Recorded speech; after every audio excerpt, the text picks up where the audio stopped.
On the far end is a love letter I wrote to my mother-in-law.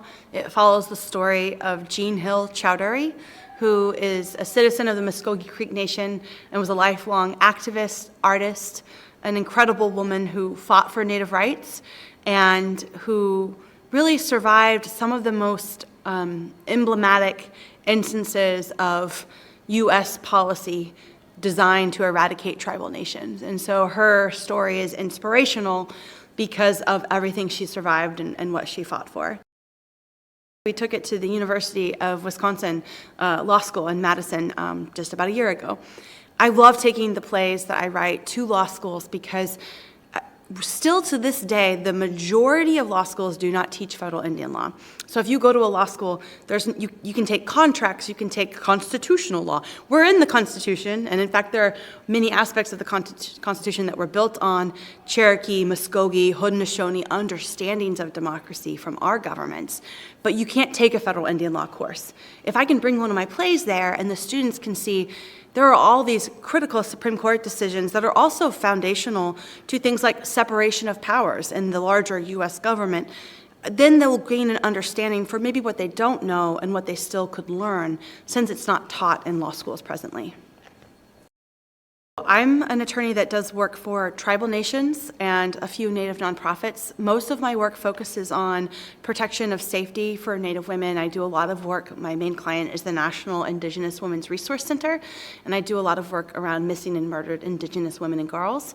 I also do a lot of work to protect sacred sites, and currently I represent the Muskogee Creek Nation and one of their ceremonial grounds in tribal towns, Hickory Ground, Ojibwa, in their fight to protect and save one of their most sacred sites, Hickory Ground, which is in now present-day Alabama. And that's a case that I'm actually currently litigating in the federal court in Alabama, and actually was in Atlanta not too long ago, last September, arguing before the 11th Circuit Court of Appeals. And so we won that, thankfully, and now we're back in the district court, still fighting to save the sacred site.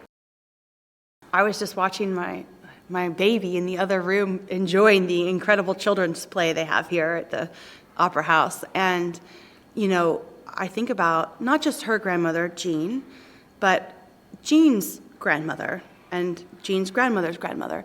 You know, there was a certain point, right, when everyone got removed, and if you can, I mean, who would have imagined at that moment and the trauma of the Trail of Tears and literally watching the soldiers smash the heads of babies against trees, which is a story numerous people have repeated throughout Creek Nation, that there'd be a time of homecoming when their great-great-great-grandchildren might be able to come home and just be here in the homeland. And I think, as a Cherokee, when I go to our homelands in northern Georgia and western North Carolina, western South Carolina, I mean, you feel it when you're home. It's inside of you, right? It's ancestral. And I know those who are Muskogee, my husband, my daughter, other folks from Muskogee Creek Nation, coming to their home is, it's a monumental experience. But I also think about it as a not just an honor, but a responsibility. What does it mean to be the generation that gets to come back? So many generations sacrificed for that to be possible. I think we have to come together, and if we support one another and we see that there's more that unites us than divides us, then we can overcome any adversity. And that's been, I think, the strength of the American will and the American people, and that is truly what's great about America.